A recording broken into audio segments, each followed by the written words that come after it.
Good afternoon. Good to see all of you. I want to begin today's briefing by addressing the horrific shooting that took place yesterday at the Annunciation Catholic Church in Minneapolis, Minnesota, where a deranged shooter opened fire during morning mass, killing an innocent 8-year-old and 10-year-old. 14 other children and 3 adults were also injured during this horrible tragedy. This was the first morning mass of the school year for these beautiful, innocent children, and this sacred religious service was desecrated by an evil monster.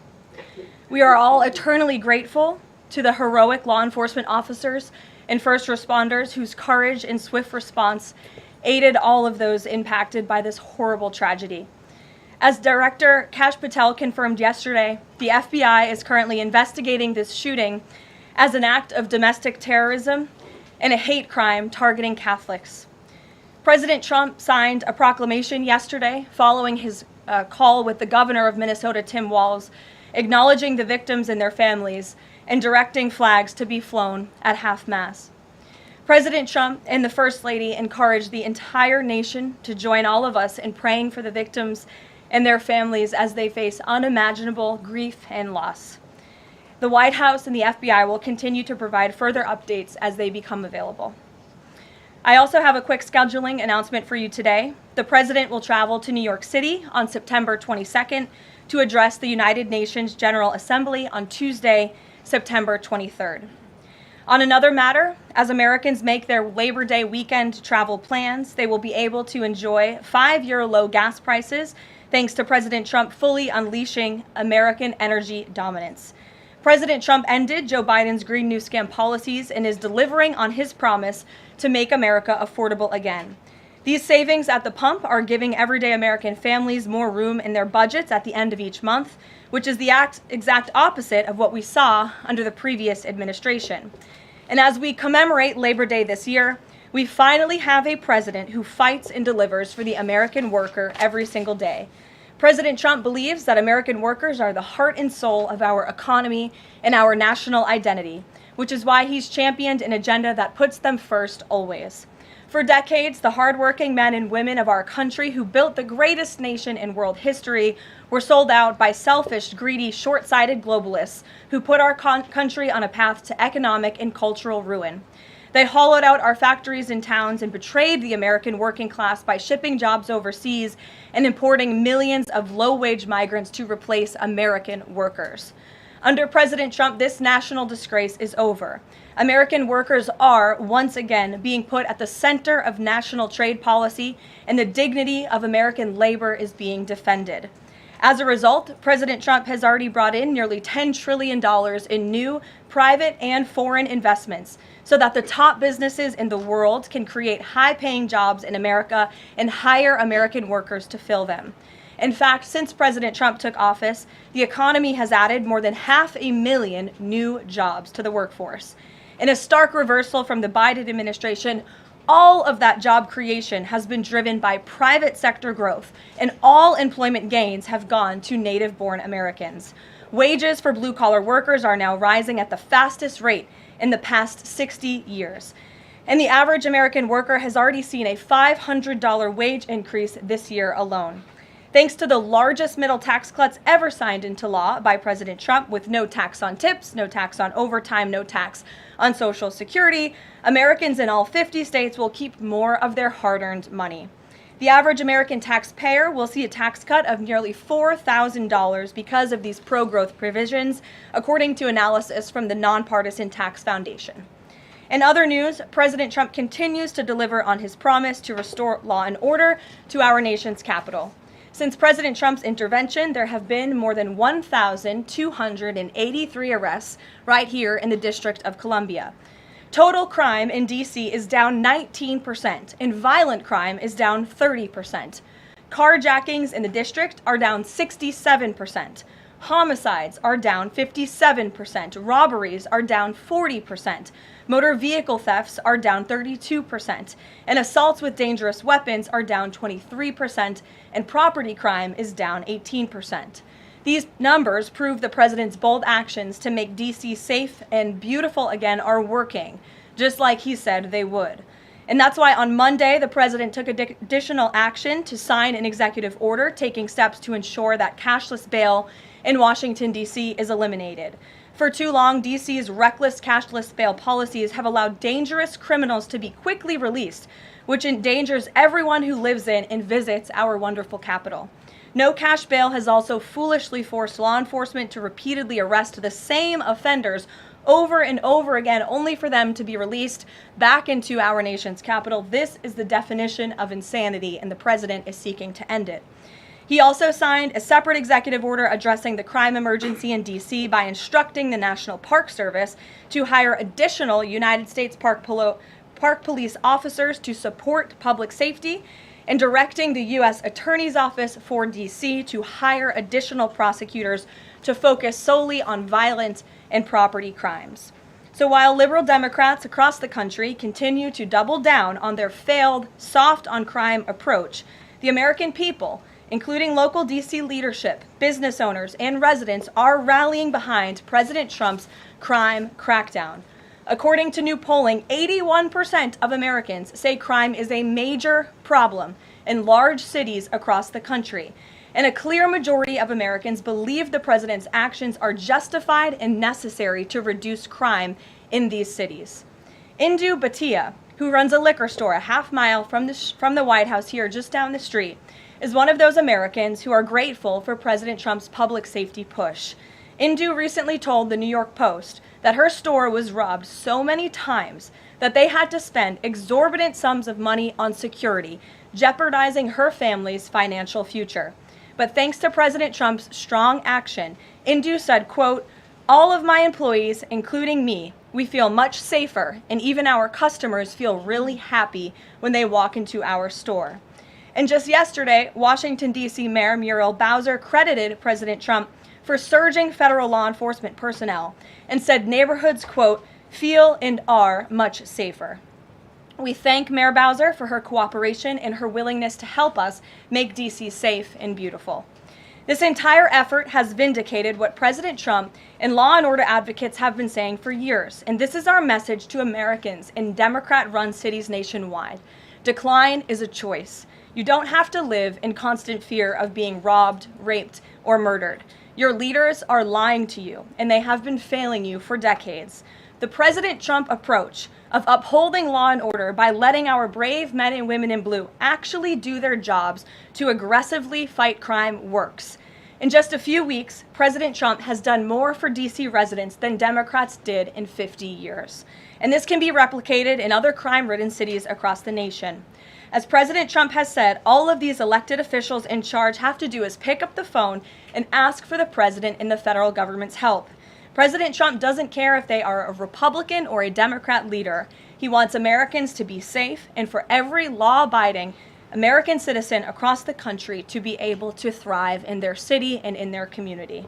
With that, I'll take questions. Here in our new media seat today, we have social media influencer, content creator, Brandon Tatum. Brandon, thank you so much for joining us today. Why don't you kick us off? Well, Caroline, thank you so much for having me. I really appreciate it. And on behalf of everybody that follow me, the millions of people that follow me, I want to say thank you for making the sacrifice and dealing with some of the most disingenuous people on planet Earth at times.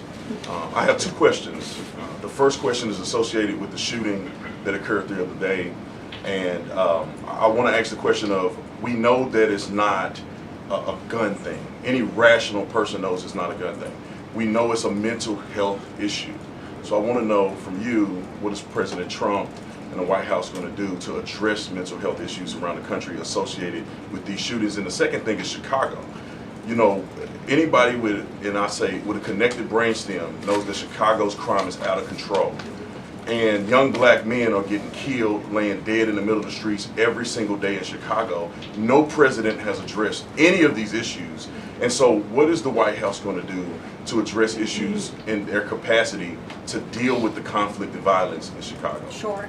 Well, to your first question about this shooting in Minnesota, right now, the administration is focused on helping the people of Minnesota. It's been less than a day, of course, since this tragedy happened. We have federal law enforcement on the ground assisting local law enforcement. This investigation is ongoing. There's still a lot of facts to understand about these circumstances, and so we're going to continue to do that. As for Chicago and cracking down on crime, it is a priority of this administration to ensure that American cities are safe again, and I'm so glad that you brought up the crime in Chicago, because we've been seeing the governor of Illinois parading out there saying that there's nothing wrong with Chicago. It's a great place to live. There's no crime there. He doesn't need President Trump's help. Well, I think the residents of Chicago beg to differ, and the statistics beg to differ. And I'll just share a few of those statistics with all of you. For 13 consecutive years, Chicago has had the most murders of any U.S. city.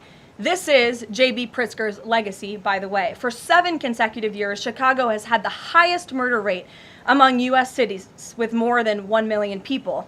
In 2024, just last year, Chicago's murder rate per capita was 3 times higher than Los Angeles and nearly 5 times higher than New York City. That's more than double the murder rate in Islamabad and nearly 15 times more than Delhi. Out of Chicago's 147,899 reported crimes this year, that's how many crimes have been reported in Chicago since January 1st. There have only been arrests in 16% of them. These numbers are unacceptable. There have been more illegal guns recovered in Chicago than in New York City and Los Angeles combined. The number of reported motor vehicle thefts last year was more than double the number in 2021. And Chicago has also, just like DC, come under scrutiny over discrepancies in its homicide data reporting. So as bad as these numbers are, perhaps they are even worse. And this is Governor Pritzker's legacy. He should put politics aside. He should pick up the phone and call this president, who would be more than happy to do right by law-abiding American residents in the city of Chicago, and we hope that he will. Gabe, and thanks for being here, Brandon. Gabe. Carolyn, thank you so much. First on the firing of the CDC director. First, Sure. Who will replace her? And then also, overnight the White House said that she did not align with the president's agenda. Dr. Menard's attorneys say that she refused to rubber stamp unscientific, reckless directives and fire dedicated health experts. What specifically did she do wrong? Look, what I will say about this individual is that her lawyer's statement made it abundantly clear themselves that she was not aligned with the president's mission to make America healthy again. And the secretary asked her to resign. She said she would, and then she said she wouldn't, so the president fired her, which he has every right to do. It was President Trump who was overwhelmingly reelected on November 5th. This woman has never received a vote in her life, and the president has the authority to fire those who are not aligned with his mission. A new replacement will be announced by either the president or the secretary very soon, and the president and Secretary Kennedy are committed to restoring trust and transparency and credibility to the CDC by ensuring their leadership and their decisions are more public-facing, more accountable, strengthening our public health system, and restoring it to its core mission of protecting Americans from communicable diseases, investing in innovation to prevent, detect, and respond to future threats. That's the mission of the CDC, and we're going to make sure that folks that are in positions of leadership there are aligned with that mission. And briefly on another topic, Alligator Alcatraz. Last week, a judge on an environmental concerns lawsuit said that the administration had 60 days to wind down operations there, state officials did. Now, the administration has not been shy in fighting back against what it calls activist judges, but why is it backing down this time? We're not backing down. We've always said that we are going to continue to fight in the court of law for what's right, because we know that what this administration is doing with respect to all policy, but also immigration policy, is above the books, and we're abiding by our nation's immigration laws. And we think it's despicable that an activist judge has inserted themselves in this migrant detention facility to the point where DHS is now having to relocate these illegal immigrants to other detention facilities around the country. That is an unnecessary burden on the Department of Homeland Security and these agents who should be removing these criminals from our community. That's what the American people elected this president to do. So we've always maintained, Gabe, we're going to comply with court orders, but we're also going to fight back on them on the merits of the law. And DHS is in compliance while we disagree with this decision, and we'll continue to fight it in court. Let's go to... Hey, Go ahead. Thanks so much. So just following up on the CDC firing. Sure. Are you anticipating other changes there at CDC in addition to that firing? And is the administration going through in a very sort of organized fashion? Is there a task force that's going through high-level appointees to see who is or isn't aligned with the mission? Like, should we expect more changes? Not to my knowledge. I understand there were a few other individuals who resigned after the firing of Ms. Monarez. One of those individuals wrote in his departure statement that he identifies pregnant women as pregnant people. So that's not someone who we want in this administration anyway. So if people are not aligned with the president's vision and the secretary's vision to make our country healthy again, then we will gladly show them the door. Caroline, can I just follow up on... Go to the back. Thank you, Caroline. Go behind you, Andrew. Go ahead. Oh, thank you, Caroline. The military deployment that President Trump has sent to the Caribbean Sea close to the shores with Venezuela is massive. It's much more that is needed to simply counter narcotics operations. Is President Trump considering launching military strikes to military installments or facilities in Venezuelan soil? I won't get ahead of the president with respect to any military action or questions about that ever. But what I will tell you is that many Caribbean nations and many nations in the region have applauded the administration's counter-drug operations and efforts, and the president is prepared to use every element of American power to stop drugs from flooding into our country and to bring those responsible to justice. And as I've said from this podium before, the Maduro regime is not the legitimate government of Venezuela. It is a narco-terror cartel. Maduro is not a legitimate president. He is a fugitive head of this drug cartel. He has been indicted in the United States for trafficking drugs into our country, and it is the utmost responsibility of this president and this administration to prevent the illicit flow of drugs into our country and to protect citizens from those deadly poisons. Reagan. Thanks, Caroline. I have two questions for you. Sure. Democrats, including former White House Press Secretary Jen Psaki and Minneapolis Mayor Jacob Frey, attacked prayer and pushed gun control in the aftermath of yesterday's shooting. What's the White House's response to their comments? Yes, I saw the comments of my predecessor, Ms. Psaki, and frankly, I think they're incredibly insensitive and disrespectful to the tens of millions of Americans of faith across this country who believe in the power of prayer, who believe that prayer works, and who believe that in a time of mourning like this, when beautiful young children were killed while praying in a church, it's utterly disrespectful to deride the power of prayer in this country, and it's disrespectful to the millions of Americans of faith. And I would encourage Ms. Psaki to pray for these families themselves who need it right now more than ever. My second question for you is that there have been media outlets who have glazed over the fact that the shooter was confused in their gender identity. Does the administration believe that this element needs to be investigated in the shooting? All of the elements are being investigated in the shooting, absolutely. Which is why part of the reason the FBI director came out and immediately confirmed that facet of the investigation. John. Thanks a lot, Caroline. Two questions on two separate issues. First of all, the drone and missile strikes that took place overnight in Ukraine. General Keith Kellogg, the president's special envoy, has described these attacks as egregious. Do you agree with that description, and do you view President Putin as an impediment to getting peace between these two countries? Well, it's not about if I agree, it's about what the president thinks, and I know what the president thinks because I talked to him about this. He was not happy about this news, but he was also not surprised.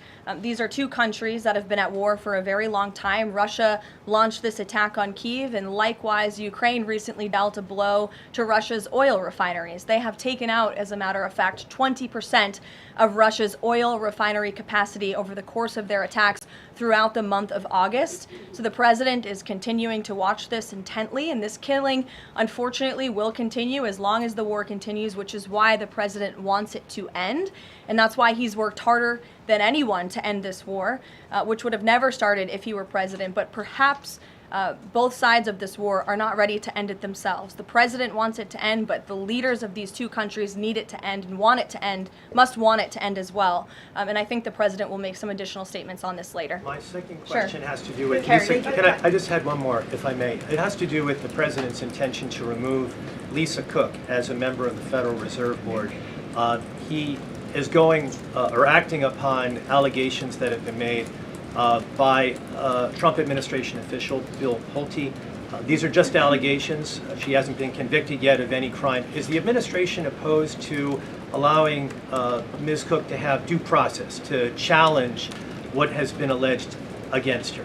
I believe she is challenging it. I believe she just filed a lawsuit today, and Mr. Pulte has deferred those allegations over to the Department of Justice to investigate them. What I will say is that you had these mortgage receipts very clearly shown to the president, and he has the cause that he needs to fire this individual. He laid it out in the letter that he provided to her and to the public as well. And so we'll continue to fight this battle. Carrie. Hi, Caroline. So the president just announced that he wants to have a convention right before the midterms next year. The DNC has countered that they too want to have a convention right before the midterms as well. What's the White House's response to that? And can you give us just a little bit of a hint or a tease here as to how the president envisions a convention in for the midterms? Look, the president put out a statement on this earlier today. I'll let him speak further on the plans that he envisions, but I think he's very proud of the accomplishments and the achievements of his administration, as he should be. The most secure border in United States history, a crackdown on crime here in our nation's capital, an attack or a reversal of the attack on our energy industry from the previous administration. As I just pointed out to you, gas prices today, this Labor Day, are the lowest they've been since Labor Day in 2020. Our economy is bringing in trillions of dollars in revenue from all over the world again. So there's so much for Republicans and for the president and for Americans across the country to be proud of, and I think the president wants to see that celebrated. But for any further details on this as they come, we'll provide you with them. Iris. Thank you, Caroline. 2 questions on the shooting. What's the administration's message to some concerned parents across the country who might be now worried about their kids' safety in light of the latest incident? We completely and totally understand the concerns of parents across the country. This tragedy it's heartbreaking. As a parent myself, there are no words to describe just the heartbreak that these families must be enduring, which is why the president and the first lady have encouraged everyone to continue to pray for these families and these victims. And it's why this administration is focused on removing public safety threats from our communities. And in fact, I can share with all of you that last night in Washington, D.C., when arrests were being made, there was an arrest of a juvenile right here in D.C. in Ward 7 for threats to kidnap and injure, receiving stolen property, possession of a large capacity feeding device, unlawful possession of firearms and ammunition. A search warrant was executed, 7 firearms were recovered, and the juvenile was arrested after an investigation was initiated based on social media posts allegedly threatening violence towards a school. So this was a juvenile who was a risk to not just himself, but the community here in Washington, and he was removed from the community last night because of the law enforcement efforts of this administration. And I would also point to the statement of our wonderful First Lady that she released yesterday. She wrote, "The tragic mass killing in Minnesota illuminates the need for preemptive intervention in identifying school shooters. Early warning signs are often evident, with many individuals exhibiting concerning behaviors and making violent threats online prior to their actions. We encourage all Americans, as the old saying goes, if you see something, say something. If you see warning signs or threats, report it to law enforcement." This administration, federal law enforcement, will take those reports and those threats seriously. They will be treated as a law enforcement emergency, and we will act accordingly. And on the First Lady's statement, would the administration consider ramping up resources on these fronts to parents and schools across the country to help them look into these signs and prevent more tragedies? It's a very fair question, Iris. As for any potential